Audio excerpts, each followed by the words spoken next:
आज के इस वीडियो में मैं आपको ड्रग इंस्पेक्टर के बारे में बताने वाली हूँ। मीन्स ड्रग इंस्पेक्टर क्या होता है, ड्रग इंस्पेक्टर आप कैसे बन सकते हैं। देखिए, फार्मा फील्ड में ड्रग इंस्पेक्टर एक सबसे ज़्यादा रेपुटेटेड पोस्ट है। मेरे हिसाब से फार्मासिस्ट के बाद जब आप फार्मासिस्ट बन जाते हैं तो उसके बाद एक ड्रग इंस्पेक्टर से ज़्यादा कोई भी रेपुटेटेड पोस्ट आपको नहीं मिल सकती है फार्मा फील्ड में। ठीक है, तो काफ़ी अच्छा ये यूपीएससी के थ्रू भी इसमें एडमिशन होता है, मतलब जो सिलेक्शन होता है वो यूपीएससी के थ्रू भी होता है, इसमें स्टेट पीएससी के थ्रू भी होता है। काफ़ी सारी चीज़ें इसके अंदर है। मैं आपको सारी चीज़ें आज के इस वीडियो में कंप्लीटली समझाऊंगी, बताऊंगी, दिखाऊंगी, तो आपको वीडियो लास्ट तक देखना है क्योंकि एज अ ड्रग इंस्पेक्टर ये इंपॉर्टेंट वीडियो आपके लिए होने वाली है अगर आप ड्रग इंस्पेक्टर डीआई बनना चाहते हैं फार्मेसी के बाद। ओके देन सीधा चलते हैं कंप्यूटर की स्क्रीन पे। Hey everyone, this is Sakshi Rajput and welcome to SB pharmacy. Okay, तो देखिए यहाँ पे career as a drug inspector, about drug inspector. पहले तो ड्रग इंस्पेक्टर के बारे में जान लेते हैं। तो ड्रग इंस्पेक्टर जो है वो एक फार्मेसी फील्ड में बहुत ज़्यादा क्या होता है, एक बहुत ही रेपुटेटेड फील्ड है, प्रोफेशन है, बहुत ही रेपुटेटेड प्रोफेशन है ड्रग इंस्पेक्टर फार्मा फील्ड में। क्लियर हो रहा है। और इसमें काम क्या होता है इनका, a drug inspector is a professional in the field of pharmacy who is an expert in monitoring and executing efficacy, safety, quality and usefulness of drug from the production stage to the final therefore selling stage. कहने का मतलब है एक drug inspector जो होता है उसका काम क्या होता है कि वो जितने भी ड्रग है, मतलब जो ड्रग है उसे एनालाइज करने में पूरी तरीके से एक्सपर्ट हो। एनालाइज करने में किस तरीके से एक्सपर्ट हो, देखिए यहाँ पे दिखाया हुआ है। ड्रग की क्वालिटी, उसकी सेफ्टी, उसकी इफिकेसी, ड्रग का प्रोडक्शन कैसे हो रहा है, इन सब चीज़ों को चेक करने का एक जो क्वालिटी होती है वो एक ड्रग इंस्पेक्टर के अंदर होनी चाहिए। क्लियर हो रहा है। उसके बाद with the rapid growth in the Indian pharmaceutical industry this field is experiencing a lot of development in education as well as development sector। कहने का मतलब है, जैसे कि आप जानते हैं फार्मा, अगर मैं फार्मा फील्ड की बात करूँ, फार्मा सेक्टर की बात करूँ तो 20 से 22% ग्रोथ इसमें इंस्टेंटली हो रही है। इतनी ग्रोथ किसी भी फील्ड में नहीं हो रही है जितनी कि फार्मास्यूटिकल में हो रही है। कोविड के बाद से बहुत तेज रफ्तार से फार्मा का जो सेक्टर है वो इंक्रीज हुआ है। तो जिस तरीके से इसमें ग्रोथ हो रही है उसी तरीके से अगर मैं फार्मासिस्ट की बात करूँ, गवर्नमेंट फार्मासिस्ट की बात करूँ, डीआई की बात करूँ तो इनकी भी रिक्वायरमेंट ज़्यादा है और आप इजीली डीआई भी बन सकते हैं अगर आपने वैकेंसी का ध्यान रखा है, अगर आपने नॉलेज एनहांस अपनी करके रखी है। अगर आप फर्स्ट सेमेस्टर से ही आपने सोच लिया कि मुझे डीआई बनना है, एडमिशन लेते टाइम आपको ये भी पता है कि आपको डीआई बनना है, तो ही आप डीआई बन पाएंगे और 100% बन भी जाएंगे। कुछ भी इम्पॉसिबल नहीं है। आज के इस वीडियो में कुछ और भी चीज़ें मैं आपको बताऊंगी फार्मासिस्ट से रिलेटेड, फार्मेसी डिग्री की से रिलेटेड। सो देखिए, उसके बाद career of as a drug inspector is considered as a most stored profession in the field of pharmacy. To become a drug inspector candidate are required to go through a selection। देखिए यहाँ पे मैंने जैसे क्या बताया था, UPSC के through होता है और एसपीएससी के थ्रू भी इसमें सिलेक्शन होते हैं। तो इसके थ्रू जब ये एग्जाम होता है मेडिकल क्षेत्र में, आप इनके थ्रू क्या कर सकते हैं, सिलेक्शन आपका होगा। क्लियर हो रहा है। उसके बाद अगर मैं बात करूँ यहाँ पे, देखिए यहाँ पे देखिए, those who have make it selection process can leave a great professional life with a high paying job. बेटा सच में मैं बता रही हूँ, अगर आप डीआई बन गए ना, डीआई ड्रग इंस्पेक्टर, तो जब ये रेड डालने के लिए जाते हैं ना, जैसे कि अगर मैं बात करूं कि एक एरिया होता है, जैसे कि आपके यहाँ भी शहर में एक एरिया होगा पूरा जहाँ पे कि ये फूड सप्लीमेंट वाले हों या फिर ये होते हैं ना आपके प्रोटीन सप्लीमेंट जो जिमर वगैरह लेते हैं, इस तरीके के सप्लीमेंट वाले हों, या फिर आपके ये हों ड्रग स्टोर वाले हों, मेडिकल स्टोर वाले हों, इन सबको कवर करता है एक डीआई। अगर वो एक भी मार्केट में चला गया तो इसका मतलब है वहाँ से वो 2-4 करोड़ लेके ही आएगा और जो नहीं भी देगा उसकी भी दुकानें सील कर देगा। क्योंकि देखिए, एक ड्रग इंस्पेक्टर का काम ये होता है कि अगर किसी मेडिकल स्टोर पे मेडिसिन पे धूल भी है ना, धूल मिट्टी के कण भी हैं जो कि ट्रैफिक की वजह से, गाड़ियों की वजह से आ ही जाते हैं, या फिर कोई एक्सपायरी मेडिसिन है तो उसके लिए अलग से पोर्शन होना चाहिए कि एक्सपायरी मेडिसिन का पोर्शन अलग है। तो इतने सारे क्राइटेरिया होते हैं जो कि हर कोई नहीं पूरा कर पाता है। मेरे तो कहने का मतलब है कोई भी नहीं कर पाता है। 100% अगर डीआई आएगा तो वो कम से कम वहाँ से, अगर पूरा मार्केट है मेडिसिन का ही, पूरा मार्केट है सप्लीमेंट का ही, तो इसका मतलब है कम से कम वो करोड़ों की वहाँ से इनकम करके चला जाएगा कम से कम। और जो सरकार सैलरी देती है वो तो अलग से है ही। करोड़ों में मैं बात कर रही हूँ, लाखों में नहीं कर रही हूँ, मैं इसलिए बार बार रिपीट कर रही हूँ। करोड़ों में वहाँ से ले जाएगा पूरा उतार के। ठीक है। तो ये सिस्टम होता है इनका। तो कहने का मतलब है कि अगर आप डीआई बन गए तो एक प्रोफेशनल लाइफ आप जिएंगे, 110% नीली बत्ती की गाड़ी आपको मिल जाएगी। और दूसरी चीज़ है कि आप करोड़ों अरबों कमा सकते हैं, इसमें कोई लिमिट नहीं है, कोई लिमिट नहीं है। क्लियर। उसके बाद अगर मैं बात करूं eligibility to become a drug inspector, अब एलिजिबिलिटी क्या होनी चाहिए ड्रग इंस्पेक्टर बनने के लिए। सो इसमें देखिए सब्जेक्ट कॉम्बिनेशन की अगर मैं बात करूं, physics, chemistry, biotechnology, biology, microbiology. Entrance exam UPSC के थ्रू या फिर एसपीएससी के थ्रू आपका सिलेक्शन होगा। These authorities conduct entrance exam for the position of drug inspector when there are vacancies। जब इनमें वैकेंसीज निकलती है तब यहाँ पे इन एंट्रेंस एग्जाम के थ्रू आपका सिलेक्शन होता है एज अ ड्रग इंस्पेक्टर। उसके बाद मिनिमम एज रिक्वायर्ड की बात करूँ 21 साल होनी चाहिए, मैक्सिमम 30 साल होनी चाहिए। रिलेशन अगर है तो 5 रिलैक्सेशन की अगर मैं बात करूँ, रिलेशन नहीं रिलैक्सेशन मतलब SC ST से अगर आप हो तो उसमें 5 साल का एज रिलैक्सेशन हो जाता है। एजुकेशनल क्वालिफिकेशन की अगर मैं बात करूं, candidate are usually required to hold a degree in pharmacy, pharmacy में उसकी डिग्री होनी चाहिए, मेडिसिन में होनी चाहिए या फिर फार्मास्यूटिकल साइंसेज में होनी चाहिए। बायोटेक में होता है, अगर किसी ने फार्मास्यूटिकल केमिस्ट्री से किया हो, केमिस्ट्री से किया हो, बायोटेक्नोलॉजी से बीएससी की हो, तो ऐसे बंदे भी इसके लिए अप्लाई कर सकते हैं, कोई इशू नहीं। क्लियर है। उसके बाद degree with specialisation in microbiology, अगर किसी के पास माइक्रोबायोलॉजी में स्पेशलाइजेशन वाली डिग्री है तो भी वो कर सकता है, कोई प्रॉब्लम नहीं है। और clinical pharmacology are usually preferred, clinical pharmacology से भी अगर किसी ने किया हुआ है तो वो भी इसके लिए अप्लाई कर सकता है, कोई इशू नहीं है। अब बात कर लेते हैं की स्किल्स। स्किल्स कौन कौन सी होनी चाहिए, डिसिप्लिन होना चाहिए। देखिए हम अपनी एप्लीकेशन बीएसपी फार्मेसी पे, हमारी एप्लीकेशन है प्ले स्टोर पे बीएसपी फार्मेसी के नाम से, वहाँ पे हम स्टूडेंट को फर्स्ट सेमेस्टर के कोर्सेज प्रोवाइड करवाते हैं हम 1st to 8th सेमेस्टर के, जिसमें सुबह शाम लाइव क्लास होती है, टीचर आपसे कनेक्ट रहता है, आपके घर पे नोट्स डिलीवर किए जाते हैं। तो टीचर्स उसे ये भी सिखाते हैं डिसिप्लिन कैसे मेंटेन करना है, बिकॉज ये डिसिप्लिन ये आपको 4 साल बाद आपको पता चलेगा कि इस डिसिप्लिन का मतलब क्या है। सीरियसली मैं सच में मुझे बहुत मतलब गिल्ट भी होता है, बहुत दुख होता है सुन के।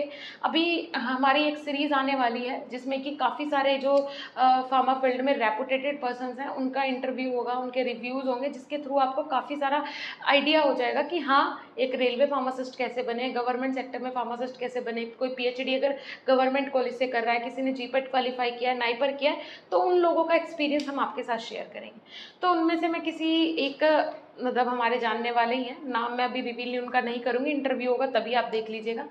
सो उनका बोलना ये तक है कि मैम वो गवर्नमेंट फार्मासिस्ट हैं हॉस्पिटल में जो कि ट्रेनिंग करवाते हैं, डी फार्म के बाद जो बच्चों की ट्रेनिंग होती है। तो उनका कहना है मैम पहली बात तो 60 बच्चे एक दिन में, 60 बच्चे का था कि एक बच्चा 60 बच्चे आएंगे एक दिन में ट्रेनिंग के लिए। सो आप 60 बच्चों का बैच होगा, ठीक है, उनकी ट्रेनिंग होती है जो 2 महीने की, 500 घंटे उसमें रिक्वायर्ड होता है। तो अब देखिए उनके कहने का मतलब ये है पहले 60 बच्चों को हम एक दिन में ट्रेन कर रहे थे, अब हमें 3 शिफ्ट चलाने पड़ रहे हैं, वो भी 84 स्टूडेंट एक शिफ्ट में है, 84 स्टूडेंट एक शिफ्ट में, और 3 शिफ्ट चलानी पड़ रही है, जबकि पहले 60 बच्चों की एक शिफ्ट चलती थी। और उसमें मेरे कुछ स्टूडेंट हैं, ध्यान से सुनिएगा, कुछ स्टूडेंट मेरे ऐसे भी हैं जिनसे मेरी बात होती है पर्सनली, वो बोलते हैं मैम ट्रेनिंग के लिए 2 महीने बाद का टाइम मिला है, 2 महीने तक सब स्लॉट फुल है।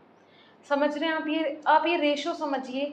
मतलब फार्मेसी फील्ड ऐसा हो गया है जिससे कुछ नहीं करना, वो फार्मा कर लो, फार्मा के बाद तो पैसा आ ही जाएगा। भाई ऐसा मत बनाओ प्लीज़, मैं आपसे निवेदन कर रही हूँ हाथ जोड़ के, फार्मा को ऐसा मत बनाओ सीरियसली।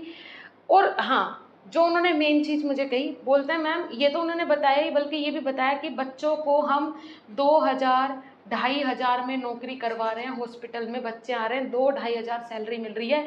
और कहना ये है इंडस्ट्री हो, फार्मास्यूटिकल इंडस्ट्री हो, हॉस्पिटल्स हो, उनका कहना ये है फार्मासिस्ट को हम फ्री में भी नहीं रखेंगे। मतलब मुझे इतना शॉकिंग हो गया सारी चीज़ें मेरे लिए कि यार ये क्या हो रहा है, सीरियसली अनएक्सपेक्टेड थिंग्स हैं ये। सो आप प्लीज़ अपना टारगेट पहले दिन से बना के चलो। मैं ये नहीं बोलती फार्मेसी फील्ड में स्कोप नहीं है, बहुत स्कोप है, टारगेट होना चाहिए, टारगेट के बिना कुछ नहीं है। लेबर की नौकरी ऑफर कर रहे हैं फार्मास्यूटिकल इंडस्ट्री वाले, और ये चीज़ें जो प्रैक्टिकली हमारे साथ हुई है ना, प्रैक्टिकली मेरे स्टूडेंट के साथ किसी जानने वाले ने बताया, और हमारे जो बोल सकते हैं जूनियर्स के साथ, सो डिसअपॉइंटिंग सीरियसली बहुत डिसअपॉइंटिंग है ये सारी चीज़ें। चलिए ठीक है। उसके बाद देखिए पेशेंस। एक ड्रग इंस्पेक्टर के अंदर पेशेंस होना चाहिए, डिसिप्लिन। हम फर्स्ट सेमेस्टर से बच्चे को ऐसे गाइड कर रहे हैं कि वो ये उसे पता चल सके, कम से कम उसे अपना लक्ष्य पता हो कि उसे बनना क्या है। क्लियर। सेल्फ कॉन्फिडेंस बहुत ज़्यादा होना चाहिए। उसके बाद है यहाँ पे commitment to excel in the field. ठीक है। उसके बाद कैपेसिटी ऑफ परफॉर्मिंग टेस्ट जो होता है ना, टेस्ट वगैरह लगाते हैं जो, उसमें कैपेसिटी होनी चाहिए। उसके बाद flair in dealing with different combination of salt. Flair मतलब बिल्कुल साफ होना चाहिए उसका, कि अगर डिफरेंट कॉम्बिनेशन है साल्ट्स के, दवाई किससे बनती है, अलग अलग साल्ट से, तो उनका कॉम्बिनेशन अगर वो करके कुछ दिखा रहा है तो उसमें उसका जो फ्लेयर मतलब क्लियरेंस होनी चाहिए, है ना। ऐसा नहीं कंफ्यूजिंग दिख रहा है तो सामने वाला उसे बेवकूफ़ बना दे, नहीं, ये नहीं चलेगा। Next, updated with the occurring in pharmaceutical field. उसके बाद है यहाँ पे, मतलब कहने का मतलब इनका ये है कि अपडेटेड रहना है कि फार्मास्यूटिकल फील्ड में क्या हो रहा है क्या नहीं हो रहा है। उसके बाद है यहाँ पे selection process to become a drug inspector.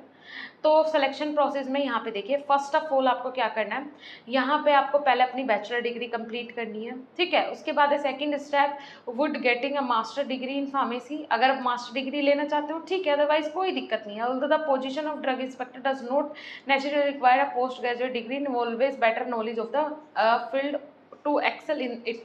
कहने का मतलब है कि अगर आपने मास्टर कर लिया तो आपको अच्छा खासा एक्सपीरियंस हो जाएगा बस, अदरवाइज इसमें मास्टर्स जो है वो मैंडेटरी नहीं है। Step third, the next step would be appearing in the UPSC या फिर एसपीएससी, जिसमें भी वैकेंसी निकले उसमें आपको एग्जाम देना है। ठीक है। उसके बाद बस आपका सिलेक्शन हो जाएगा। इफ़ अगर आप वहाँ पे वो क्वालिफाई कर लेते तो आपका सिलेक्शन हो जाएगा। Type of job role drug inspector, तो फार्माकोविजिलेंस है, ड्रग सेफ्टी ऑफिसर की जॉब आपको मिलेगी। ऐसा नहीं है कि ड्रग इंस्पेक्टर बन गया बस हो गया, अलग अलग सेक्टर्स होता है इसमें भी। उसके बाद मेडिकल रिव्यूअर हो गया, ड्रग सेफ्टी फिजिशियन हो गया, ड्रग सेफ्टी एसोसिएट हो गया। नेक्स्ट है यहाँ पे employment sector industry for drug inspector. Employment sector क्या होता है, तो drug inspector are appointed by the government for the assurance of drug quality. Drug quality को एश्योरेंस के लिए कि ड्रग की क्वालिटी क्या है उसे एश्योर करने के लिए ड्रग इंस्पेक्टर को रखा गया है। They go to work with major pharmaceutical companies. A drug inspector has a number of responsibilities. ऐसा नहीं है एक ड्रग इंस्पेक्टर के पास रिस्पॉन्सिबिलिटीज नहीं है, नंबर ऑफ रेस्पॉन्सिबिलिटीज है। आपके डिस्ट्रिक्ट में जितने भी लाइसेंस बनेंगे वो ड्रग इंस्पेक्टर के साइन के बिना नहीं बन सकते हैं। कहाँ कहाँ मेडिकल स्टोर है, उसका रेंट एग्रीमेंट, उसकी पूरी डिटेल्स, कहाँ आप खोल रहे हैं, सब चीज़ें एक ड्रग इंस्पेक्टर को पता होती हैं। क्लियर।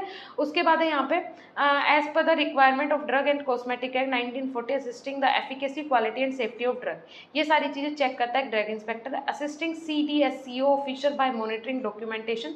देखिए यहाँ पे CDSCO ऑफिसर जो होते हैं उनके डॉक्यूमेंट की मॉनिटरिंग का काम भी होता है। Carrying out field duties by assisting superior in enforcing activities like inspection raids. और देखिए उसके बाद यहाँ पे इंस्पेक्शन का काम भी एक ड्रग इंस्पेक्टर का होता है, रेड का काम भी एक ड्रग इंस्पेक्टर का होता है। तो बहुत सारी रेस्पॉन्सिबिलिटीज़ उसके ऊपर होती है। टेकिंग आउट सैंपल्स, पहले सैंपल्स लेगा, अगर फार्मास्यूटिकल इंडस्ट्री में जा रहा है तो वहाँ से सैंपल लेगा, फिर उसकी चेकिंग होगी, फिर उसके खिलाफ कोई एक्शन होगा। लॉन्चिंग प्रोसिक्यूशंस, मतलब अलग अलग तरीके से उसे अलग अलग जो क्राइटेरिया है वो भी बनाने पड़ते हैं लोगों के लिए। उसके बाद है पे scale salary of drug inspector. तो जो पे स्केल इसका शुरू होता है वो 44,900 से 1,42,400 रुपये पर मंथ तक जाता है। बट लेकिन ये क्या है, ये सैलरी है जो कि सरकार देती है। अदरवाइज एक ड्रग इंस्पेक्टर जैसे कि मैंने आपको बताया करोड़ों अरबों कमाता है, आप गूगल पे भी सर्च करके देखेगा तो इसकी कोई लिमिट नहीं होती है कमाने की। क्लियर हो रहा है। उसके बाद बुक्स, मैं आपको अगर रिकमेंड करूं तो बुक्स कौन सी हैं, देखिए ये कुछ ऐसी बुक्स हैं जैसे कि फोरेंसिक फार्मेसी है फोकाटे की, उसके बाद फार्मास्यूटिक्स फर्स्ट है, उसके बाद dispensing pharmacy, tutorial pharmacy, text book of forensic pharmacy. ये कुछ बुक्स हैं जो कि मैं आपके लिए सजेस्ट करूंगी कि आप एज अ ड्रग इंस्पेक्टर अगर आप बनना चाहते हैं तो आप थ्योरी पढ़े, डीपली सारी चीज़ों का नॉलेज लें। उसके बाद हम B.Pharm फर्स्ट और थर्ड सेम के हमारे इस तरीके के ये नोट्स हो गए लॉन्च, जो कि कंप्यूटराइज नोट्स होंगे, बेस्ट होंगे। बुक से ज़्यादा बेटर हमेशा नोट्स होता है। नोट्स अगर आप लेना चाहते हो तो ले सकते हो। अभी हमारे पास 8 सेमेस्टर के होम डिलीवरी अवेलेबल नहीं है डिजिटल फॉर्म में। होम डिलीवरी अभी हमारे पास फर्स्ट और थर्ड सेम की अवेलेबल है। अदरवाइज आने वाले एक मंथ में मुझे लगता है 6th सेम तक हमारे पास होम डिलीवरी अवेलेबल हो जाएगी। तो आप उसके लिए जब भी मेरा ये वीडियो देखें हमसे एक बार कॉन्टैक्ट कर ले हेल्पलाइन नंबर से। ओके देन, उसके बाद professor of become a drug inspector, high salary होती है। उसके बाद यहाँ पे गवर्नमेंट जॉब्स, हाई पावर होती है। इस तरीके के ये सारी चीज़ें हैं जो कि ड्रग इंस्पेक्टर बनने के बाद आपको मिल जाती जाती हैं, सारी पोजीशंस हैं। ओके, अगर बुक लेना चाहते हो ये नोटबुक, तो आप उसके लिए संपर्क कर सकते हैं। हमारे जो मास्टर कोर्स है उसमें तो ये नोटबुक आपके घर पे फ्री ऑफ कॉस्ट जा रही है। काफ़ी सारी चीज़ें हमारी एप्लीकेशन पे प्रोवाइड करवाई जा रही है और हमारा मोटिव यही है कि आप हमेशा एक बेस्ट फार्मासिस्ट बने। किस तरीके से बनना है सिर्फ हम आपको बता सकते हैं, लेकिन बनना ना बनना वो आपके ऊपर है। उसके लिए आप हमें एक मौका दीजिए, हम आपको उसमें सफल ज़रूर बनाएंगे और आप सक्सेस होंगे तो हमारी सक्सेस ऑटोमेटिक हो जाएगी। ओके देन, मिलेंगे नेक्स्ट इन्फॉर्मेटिव वीडियो के साथ। वीडियो अच्छी लगी हो लाइक कीजिएगा, चैनल पर नए सब्सक्राइब कर लीजिएगा। Thank you so much. कोई भी सपना साकार करने के लिए सबसे जरूरी है सही कोच का होना। चुनिए BSP फार्मेसी को और करें अपने CUET B फार्म का सपना साकार। Download the app now.